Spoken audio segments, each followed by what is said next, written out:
The thing about America is if you're like in your like 50 like me, okay, and we know that what we know now as far as like job markets and the criteria of things having like profiles and everything, that was always existent, and now it's a little different, but then the financial system and the job market isn't there as solid and rooted, right? Or stable. So like older people in the boomer generation, like half of them skated by following the system and got the benefits, got the jobs, applied to themselves by not being themselves, and now they're sitting with retirement and social security and stuff. And the rest of their population of the boomers that didn't make it like that, they just dismiss and wrote off as addicts, inadequate, or mentally not capable of doing anything. So, not deserving.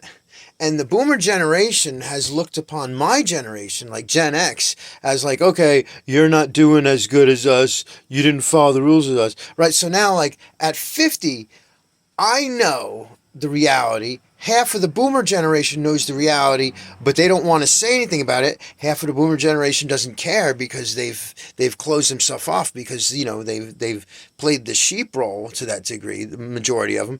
And the newer generations, they're like, okay, well, we don't want to apply, and everything should be this way, but we know it's broken.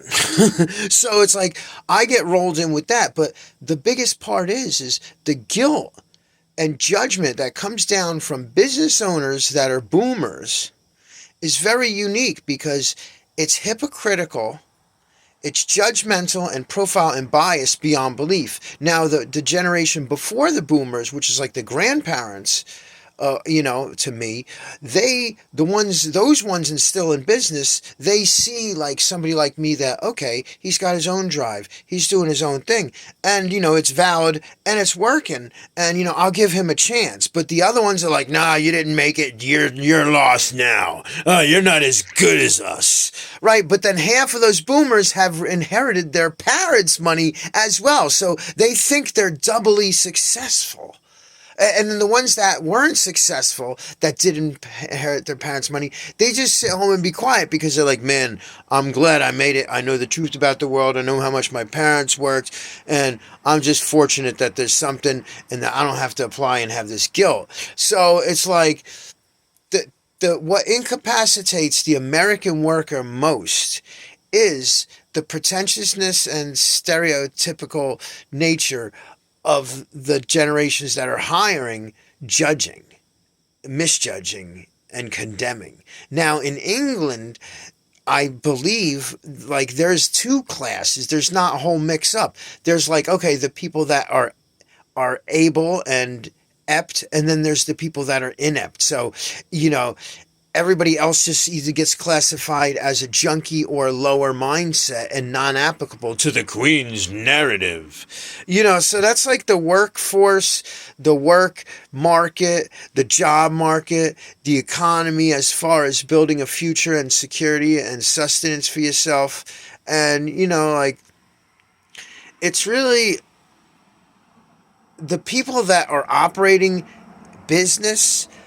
Many of them are uneducated because they only know two parts of business. They know the part where they've worked, and now they know the part where they've gotten to the point where they make the money and they run that business. But they don't really accept or access the whole realm of business because they're able to stay isolated through ordering and purchasing and selling through the internet. Okay, through marketing circumstances where people come to them because they're in a market where it's competitive. So the suppliers want to give the offers instead of petitioning. So like business is not just business, and the class differences, the ignorance and disposition and perception that the classes hold for each other is keeping everybody back, because there are also the poor people that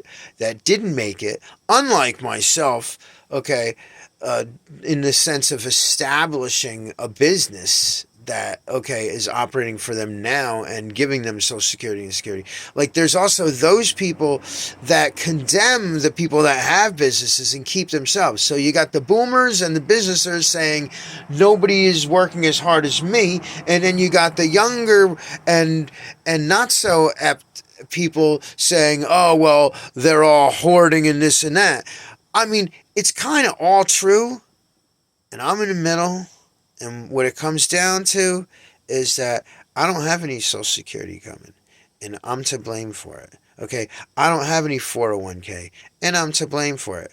I never found or situated myself in a career job where I could bank and have that weekly paycheck and thing, in many, many years. So that's my fault. Okay, I got too old too quick. So that's my fault. I didn't get old enough quick enough, so that's my fault.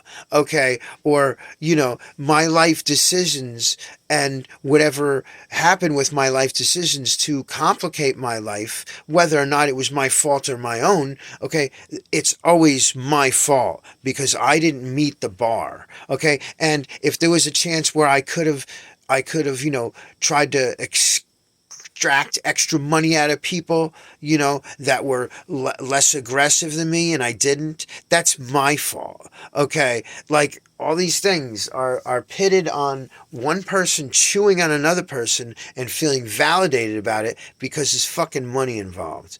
And at the end of the day, it's people that make the world go round, and time is really the only valuable gift that God has given us. So while you hold on to your shit, okay, I just will hold on to my time, because the only thing that trumps money is time.